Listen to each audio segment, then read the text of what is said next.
하나님 말씀은 고린도전서 7장 20절입니다.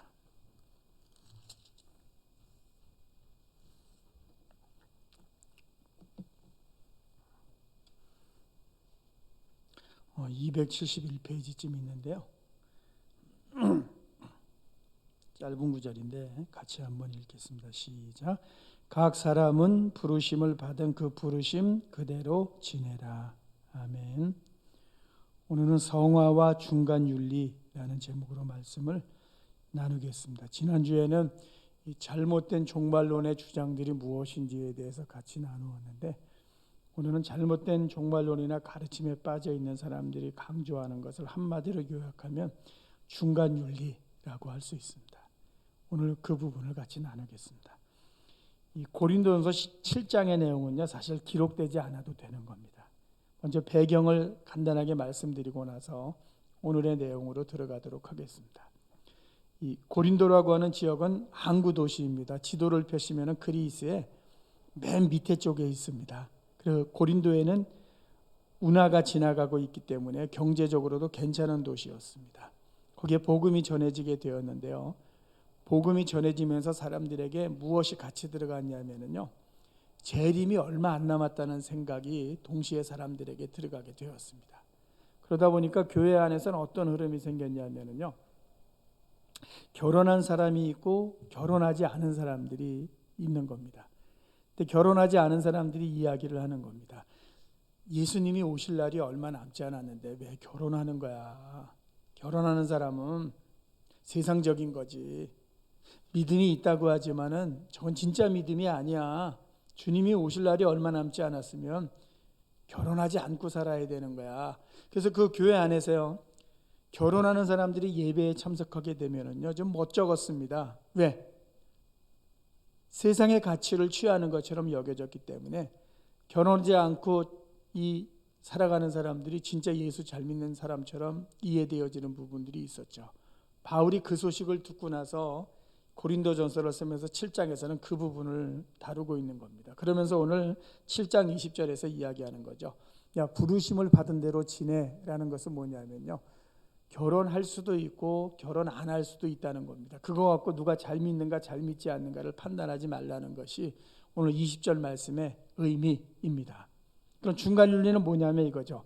주님 오실 날이 얼마 남지 않았는데 왜 결혼하는 거야? 나는 결혼 안 하고 살 거야. 얼마 남지 않았기 때문에. 이게 중간윤리적인 삶이라는 거죠. 이건 정상적인 것이 아닙니다. 이런 생각 한번 해보신 적 있습니까? 잘못된 교리나 이단의 교리를 배운 사람들이 왜 그렇게 열심히지? 모이는 것도 보면 막 엄청나게 많이들 모이고 삶의 헌신도 굉장히 많은 것 같고, 그 잘못된 교리에 빠져 있는 집단들의 재산이 엄청나다고 이야기를 듣고 있는데, 아니 그 교리의 시스템이 잘 돼 있는 건가, 왜 그런 거지 하는 궁금증이 생긴 적이 있으실 겁니다. 왜 그러냐면요, 중간윤리를 형성하기 때문에 그러합니다. 중간윤리가 형성이 되면은요, 이렇게 살지 않으면 안 된다라고 했을 때는 두 가지가 거기에 따라가게 되어 있는데 이거죠. 두려움이 생기고 무서움이 없어집니다. 잘 생각해 보십시오. 두려움이라고 하는 것은 무엇이냐면은, 구원 얻는 사람 요한계시로 이야기하면 14만 4천에 내가 들지 못하면 어떻게 해야지 하는 두려움이 생기죠. 거기에 들기 위해서요, 생활에 대해서 무서움이 없어지는 겁니다. 혹시 누군가 내 가족이나 내 주변에 있는 사람이 나를 핍박하거나 잘못됐다고 이야기할지라도요, 거기에 무서움 없이 다가서는 모습이 있는 겁니다. 역설이죠. 이거는요, 이러한 모습들이 잘못된 신앙에 빠져 있는 사람들에게 나타나는 공통적인 현상이라는 거죠. 한마디로 표현하면 이겁니다. 재림의 임박성에 빠져 있는 사람들은요, 중간 윤리의 모습이 삶 속에 나타나는 경우가 거의 다입니다. 그래서 통제가 안 되는 거죠. 야, 그렇게 살면 안 돼. 그러면은요, 야, 너같이 생각하는 신앙인이 나에게 이렇게 이야기해 줄 만한 그러한 위치에 서 있어? 너의 삶을 보면 나보다 못한데 하고서요, 무시하고 지나가는 경우가 많기 때문에 가족들 중에서 자녀가 혹시 그런 데 빠지게 되면 부모의 말 듣지 않고 교회 선배들의 말을 전혀 듣지 않는 모습들이 나타나게 됩니다. 이게 중간윤리의 제일 큰 폐해입니다. 자, 구원에 대해서 먼저 말씀드립니다. 구원은요, 죄인과 의인을 다루면 안 됩니다. 한국교회 구원관은요, 죄인과 의인을 다뤘습니다. 이 두 가지 단어로 구원을 설명하면 절대로 안 됩니다. 죄인과 용서와 의인을 다뤄야 되는 겁니다. 그런데 삶을 이야기할 땐 너 그렇게 못 살지 죄인이야, 용서받았지 의인이야, 이런 식의 두 개의 단어만 있는 것처럼 가르쳤던 모습이 많고요. 용서받은 다음에는 어떠한 사람이 되었는가에 대해서 많이 강조하지 않다 보니까요, 용서받았는데 왜 죄를 짓니 하는 쪽에 대한 강조가 훨씬 더 많았습니다. 용서와 의인 사이에서 어떻게 살아갈지에 대한 강조는요 많았던 것 같지만 실질적으로 많지 않기 때문에 이런 말씀 드렸죠. 교회를 다니면서도 죄책감에 사로잡혀 있는 사람들이 많았다라는 것은요, 너 용서받았는데 왜 이렇게 사는 거야 하는 쪽으로 가는 이러한 가르침의 구조들이 교회들에 많다 보니까요, 교회 오래 다닌 사람들이 구원에 있어서 반드시 건강한 신앙적인 생각을 가지고 자랐다라고 이야기하기 어려운 부분들이 많았습니다. 그렇지 않습니다.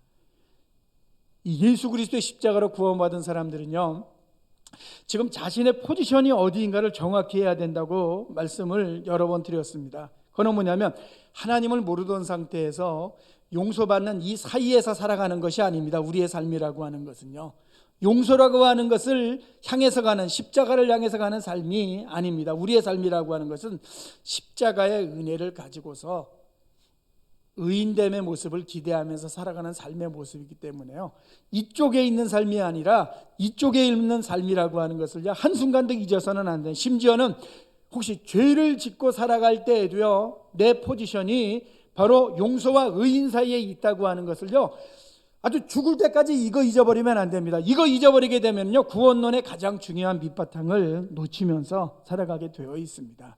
그러므로 이렇게 요약할 수 있죠. 우리의 구원은 이런 말씀, 성취되었죠. 그러나 아직 완성되지 않았죠. 그래서 이렇게 요약했죠. 성취에서 완성을 향해 가고 있는 것이 우리의 구원이기 때문에요, 지금 내가 어디에 있는가 하는 자리는요 반드시 기억해야 되는 겁니다. 아주 목에 칼이 들어와도 구원에 있어서 이게 흔들리면은요, 구원의 모든 구조가 흔들리게 되어 있습니다. 그러면 두 번째 이겁니다. 죄사함 받은 자가 살아갈 때 그럼 어떻게 살아갈 것인가 하는 부분이 성화라고 말씀드렸죠. 그러면 내가 예수 그리스도의 십자가로 죄가 용서되고 구원받았으면은 내 미래가 보장된 것이지, 아니 미래가 보장되었기 때문에 마음대로 살아도 되지 않나 하는 생각이 당연히 들어올 수밖에 없습니다. 그거는요, 왜? 은혜가 크면은요 은혜를 악용하는 생각이 우리에게 들어오게 되어 있는데 그렇지는 않습니다. 거꾸로 그럼 이 땅을 살아가면서 지금 신자로서 살아가는 이 삶은 마지막 구원이 우리에게 이루어질 때 마지막 구원을 얻기 위한 조건인가라고 할 때에도 그건 조건이 될 수가 없습니다. 죄사함을 받은 우리는 생명이 다하는 날까지 마음대로 살아도 안 되고요, 또 지금 신자의 삶은 마지막 구원을 위한 조건도 아닙니다. 이 두 가지는 피해야 됩니다. 여기에 어느 한쪽과 타협을 하거나 붙잡게 되면은요, 그건 잘못된 가르침입니다. 그러면 무엇인가? 이렇게 얘기했죠. 죄사함 받은 신자는 변화된 신분에 걸맞는 삶을 살아가야 됩니다.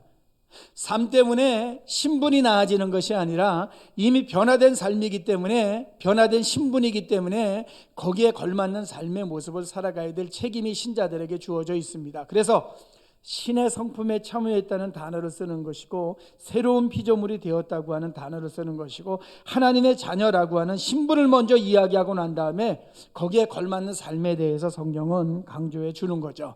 그것은 선택적이지 않습니다. 그거는 본질입니다. 핵심입니다.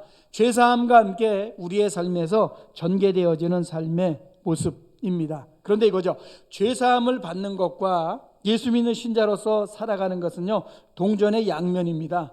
동전이 있을 때 한쪽 면이 아무것도 없으면은요 동전으로서의 가치가 없는 거죠. 예를 들어서 말씀드립니다.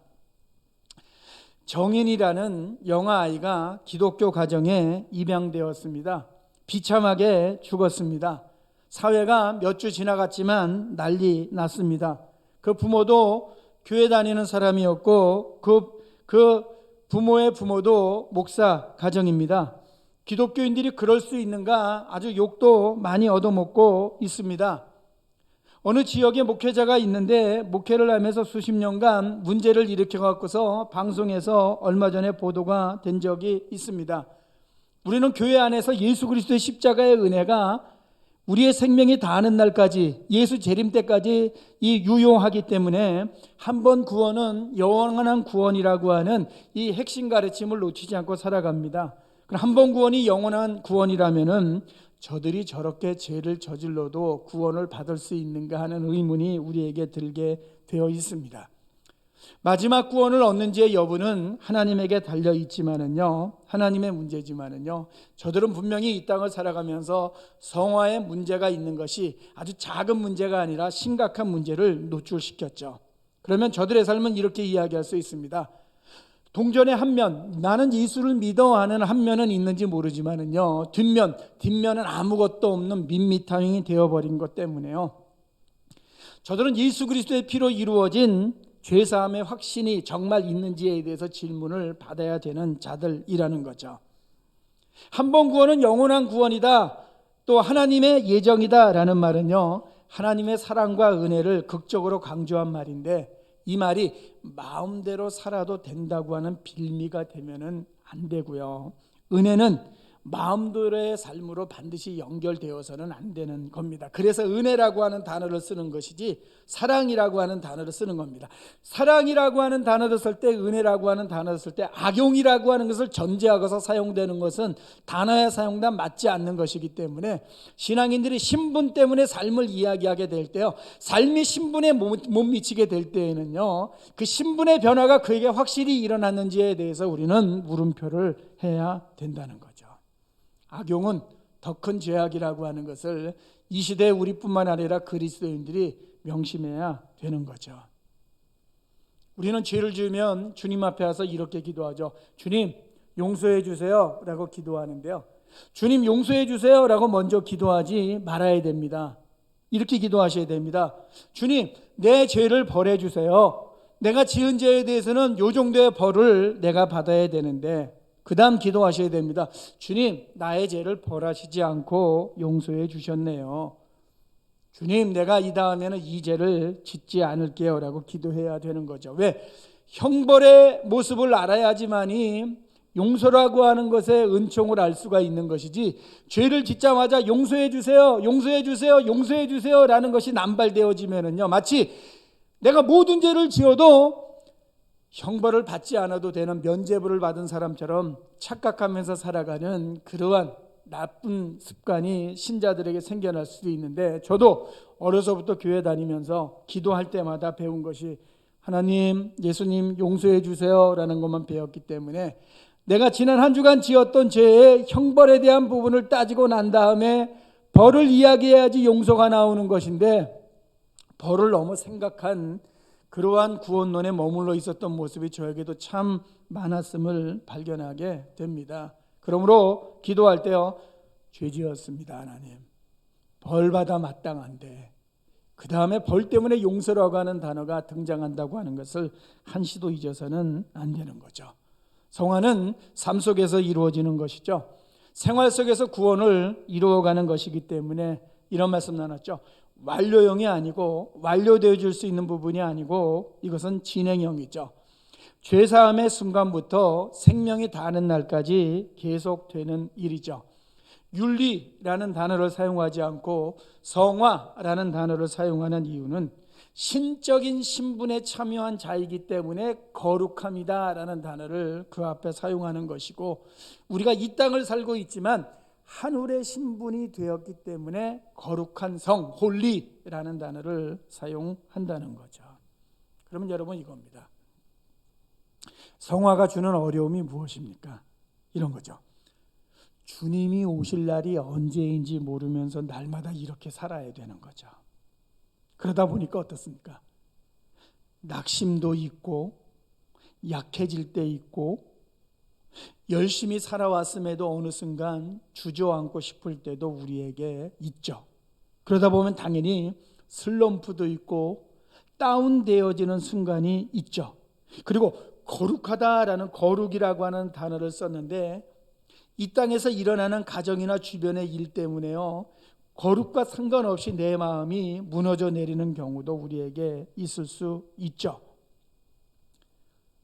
진행형이지만 부족함이 발견될 때가 있고 거룩함이지만 연약함 때문에 흔들릴 때가 우리에게 있죠. 그래서 우리는 생각하죠. 야, 이러한 마음 가지지 않고 흔들리지 않고 살아야 되는데 저 사람들 보면 열심이 특심인데 저 열심과 특심으로 평생을 살아야 되는데 그 삶을 보고 나서 내 삶을 보게 되면 왜 이렇게 밋밋한 거지? 반복되어지는 모습이 있고 뭔가 영적으로 내가 큰 일을 이루어가면서 결심대로 살아야 되는데 왜 이상적인 삶의 모습이 내 속에서 전개되지 못하나 하는 생각을 가질 때가 있죠.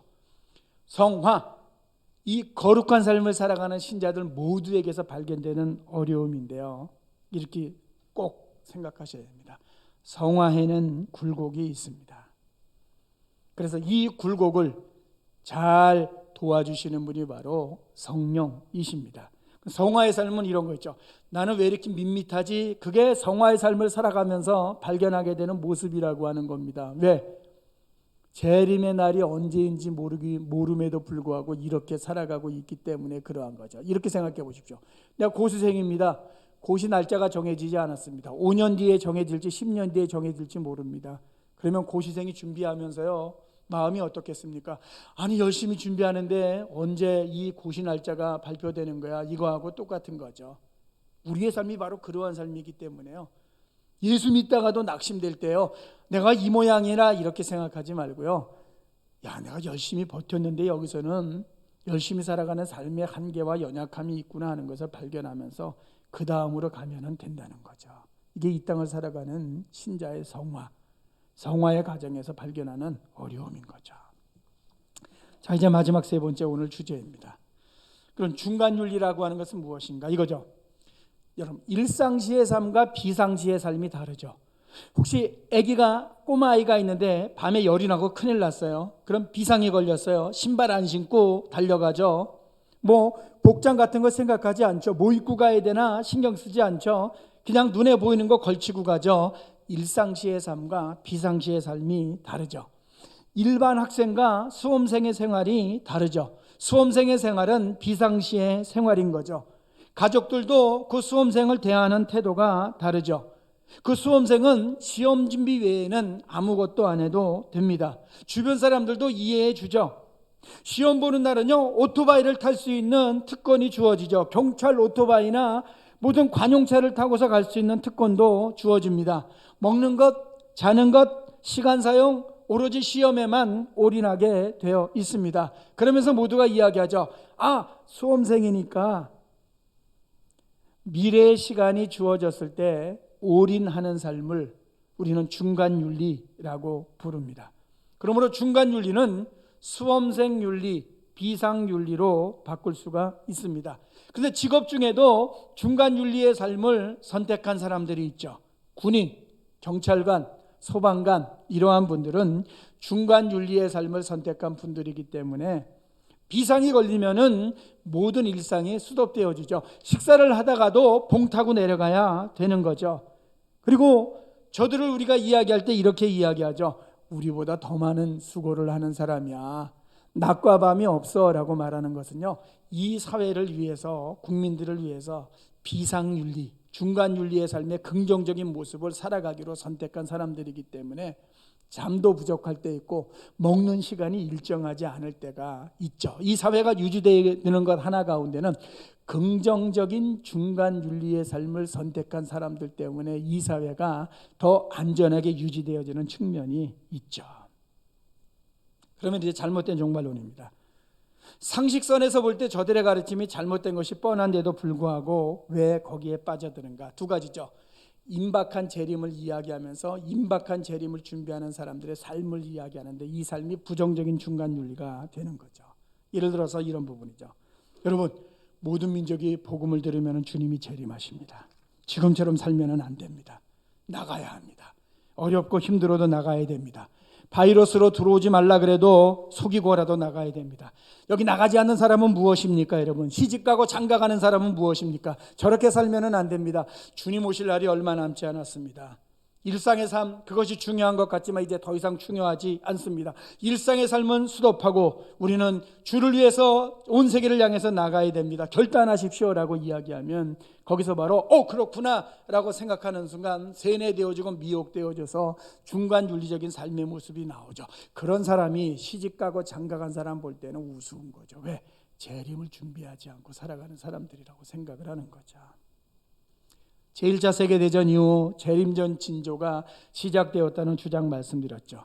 임박성의 시작이죠. 주님의 재림이 얼마 남지 않았죠. 카운트다운에 들어갔죠. 말하죠. 여러분, 영적인 수험생이 되어야 합니다. 다른 일을 하나하나 접어야 됩니다.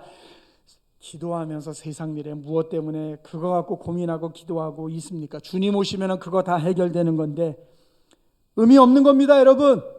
거기에 매여 갖고서 욕심으로 채워가고 기도하면서 하나님과 이거 달라달라만 하고 있는데 그러한 삶이 아닙니다. 주님 오실 날이 얼마 남지 않았습니다 라고 이야기를 하게 되면요, 잘못 믿은 것처럼 생각하게 되어 있죠. 거기서 더 나가면 학교 그만두고 회사 그만두고 이곳에 모이는 거죠. 그럼 회사 그만두고 집 한 거 다 갖다 바치는 거죠. 여러분, 돈이 무슨 소용이 있습니까? 주님 오실 날이 얼마 남지 않았는데 세상 끝인데 오늘 사과나무를 심는 것은 아무런 의미가 없습니다. 그 사과나무 신경 쓰지 말고 다 여기에 모이십시오. 그 과수원 팔고 여기에 모이셔야 됩니다 하면은요, 미혹되는 순간 그 사람의 삶은 눈이 뒤집어지는 것처럼 전혀 달라지게 되어 있죠. 그러다 조금 더 나아가서 1948년 이스라엘이 독립했습니다. 한 세대 안에 주님의 재림이 일어나게 되고 벌써 2021년입니다. 지금처럼 살면 안 됩니다. 이 어려움의 때라고 할지라도 그렇게 살아가면 안 됩니다. 중간 윤리에 한번 빠져버리게 되면요, 가족들을 보고 눈물을 흘리죠. 눈물 흘립니다. 제가 맨 처음 부목사 됐을 때요, 잘못된 가르침에 빠진 집사님 가정이 있었습니다. 그 교회에서 잔뼈가 굵은 분인데요, 제가 찾아가서 이야기했는데 저보고 눈물을 흘리더라고요. 왜? 이 진리를 모른다 그러더라고요. 다행히 그분은 거기서 몇 년 지나고 나서 잘 빠져나올 수 있었는데요, 영적인 쇠뇌라고 하는 것은 그러한 의미고 미혹된다고 하는 것은 그러한 겁니다. 이런 말 들은 적 있습니다. 목사님, 저 이단들 아주 열심히 전도하고 다니는데 쟤들 말씀 읽고 생활하는 거 보면 아주 철저해요. 우리가 저것은 배워야 되지 않나요? 라고 질문하는 경우도 있습니다. 저들의 열심은 일상에 기반을 둔 열심이 아니라 중간 윤리에 기반을 둔 열심이기 때문에 잘못된 겁니다. 1년 365일 철야기도 했던 사람 이야기를 한 적이 오래전에 있습니다. 그렇게 1년을 하면 정상입니까? 은혜 이전에 자신의 삶을 살펴야 되는 겁니다. 그 사람은 1년 360일 철야기도 하면 안 됩니다. 이래야 됩니다. 매일 1시간씩 교회 가서 기도해야지. 그거는 가능합니다. 집에서 잠 안 자고 교회에서 365일 자는 거를요, 은혜의 넓이와 깊이로 이해하면 그거는 안 되는 거죠. 삶은 일상의 토대 위에 뿌리 박히는 것이지 중간 윤리의 토대 위에 뿌리 박혀 있으면 안 됩니다. 그리고 중간 윤리적인 삶을 살아가는 자들은요, 일상의 삶을 살아가는 사람들을요, 형편없는 신앙인으로 보게 되어 있고 일상의 삶을 죄악시하는 모습으로 반드시 나가게 되어 있습니다. 이거죠. 가끔은 소방관처럼, 경찰관처럼, 군인처럼 우리의 신앙생활에도 비상을 걸 때가 있죠. 그때는 뭡니까? 영적으로 신선한 충격을 경험하기 위해서 우리가 우리 스스로를 던지는 거죠. 그래서 기도원에 가기도 하고 과거엔 부흥회 하기도 하고 금식을 하기도 하고 영적으로 주님 앞에도 몰입했던 그러한 시간들이 우리의 삶 속에 있죠. 그러나 이거죠, 365일을 그렇게 살 수는 없는 거죠. 교회가 열심을 강조하지만은요, 중간 윤리적인 삶을 강조했던 부분들이 사실은 많습니다. 그거는 사역자들이 반성해야 되는 부분입니다. 왜? 일상의 뿌리박은 열심 속에서 생겨나는 문제를 어떻게 하면 잘 해결할 것인가에 대한 고민이 신앙생활의 여정이죠. 뚱구름 잡는 식으로 365일을 날마다 그렇게 살아야 된다고 가르치는 것은요, 그건 결코 정상적인 가르침이 아니고 이단과 잘못된 가르침의 핵심이라는 거죠. 마지막 결론입니다, 여러분. 교회도 나오지 못하고 영적인 교제도 못하는 지금 나는 어떻게 하루하루를 살아갈까? 이렇게 생각하십시오. 수십 년 동안 교회에서의 신앙생활이 영적인 삶의 활력소였다면 지금은 생활 현장에서 실천하고 테스트 받는 책무를 부여받았다고 생각하십시오. 어차피 원하는 대로 교회에 나오는 상황이 아니라면 하루하루 신자답게 삶의 자리에서도 살아가야지라고 결심하고 행동했으면 합니다. 교회 안에서 주여 했던 시간만큼 행동으로 본을 보여주는 우리 모두가 되어야 되죠. 또 하나, 이단과 잘못된 교리는 중간 윤리를 강요합니다. 그래서 일상이 깨지죠. 상식과 180도 다르게 행동하죠. 그 행동을 정당화하죠. 저들은 초상식이라고 이야기하지만 그것은 비상식입니다. 내가 기도하는데 하나님이 미래 시간을 알려주는 게 영빨이 아닙니다. 주님이 아직 오지 않았고 언제 오실지 모르지만 늘 준비된 그 모습으로 오늘 하루를 보내는 것이 영빨이고요. 아니 내가 오늘 하루 이렇게 지내는데 왜 이렇게 연약했지 하는 것을 발견하는 것도 아직 내가 영적으로 살아있다는 증거라고 하는 것을 한시도 잊어서는 안 되는 겁니다. 이러한 전염병 때 교회에 나오지 못하고 영적인 교제를 가지지 못할 때에는요, 내가 형편없는 신앙인인데 하는 쪽으로 너무나 빨리 갈 수가 있습니다. 그래서는 안 되고요. 현실적인 상황 속에서 어차피 영적인 싸움이 전개되고 있다면요, 이 싸움에서 지지 않고 견디고 이겨낼 수 있는 방법이 무엇인가에 대해서 더 많이 고민하고 더 자발적인 모습으로 하나님 앞에 무릎을 꿇는 것이 신자들에게 꼭 필요하다는 거죠. 한 주도 꼭 그렇게 살아가셨으면 좋겠습니다. 이게 주님이 원하시는 삶의 모습 아니겠습니까? 중간윤리 삶은 아니지만 일상의 삶을 통해서 하나님의 기쁨이 되는 저와 우리 모두의 삶이 되기를 예수님 이름으로 축원합니다. 기도하겠습니다. 하나님, 성취와 완성되어 있음을 꼭 잊지 않게 하시고 우리의 일상이 구원을 이루어가는 삶이라고 하는 것을 한순간도 잊지 않게 하시고 중간윤리에 빠져서 일상을 놓치지 않는 주님의 사람들이 꼭 되게 하시고 이 전염병의 때 도리어 중간윤리를 강조하는 잘못된 흐름들이 더 많아질 수 있는데 철저하게 배격하게 하시고 예수 십자가의 은혜의 토대 위에 우리의 삶에 서 있음을 알게 하시고 오늘 고민하는 것이 진지한 신앙의 고민인 것을 놓치지 않도록 믿음의 사람들 가운데 꼭 함께 해주셔서 흔들리지 않고 이 고난의 터널을 잘 통과하는 믿음의 장부들 될 수 있도록 도와주시옵소서. 예수님 이름으로 기도하옵나이다. 아멘.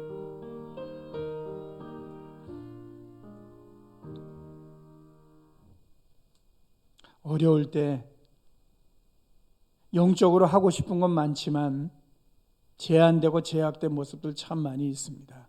믿음의 사람들 함께 해주셔서 성화의 장소가 예배당만이 아니라 삶속임을 알게 해주셔서 한 주간도 삶 속에서 말씀대로 한 번 더 살아가기 위해서 몸부림치고 또 영적으로 고민하고 예수 붙잡고 살아가는 주님의 사람들이 되도록 꼭 함께 해주시기를 원합니다. 일상의 자리에 터잡고 있는 구원의 과정인 것을 한순간도 놓치지 않도록 믿음의 사람들 가운데 꼭 함께 해주심으로 말미암아 고린도전서 7장 같은 성경을 써야 될 이유가 없는 성숙함과 영적인 자발성으로 가득 차 있는 신앙인의 삶이 되게 하여 주시옵소서. 예수님 이름으로 기도하옵나이다. 아멘.